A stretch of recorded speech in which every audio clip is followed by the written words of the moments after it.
Welcome back to TechMan. In this video, let me teach you on how to sort and filter photos on your iPhone. Let's start this tutorial by going to your Photos app on your phone.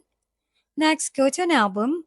For example, let's choose this tutorial album right here. Now simply tap the arrow up and arrow down symbol on the lower part. In the pop-up menu, select what type of sort do you want. You can choose to sort it by oldest first, sort by newest first, or sort by custom order.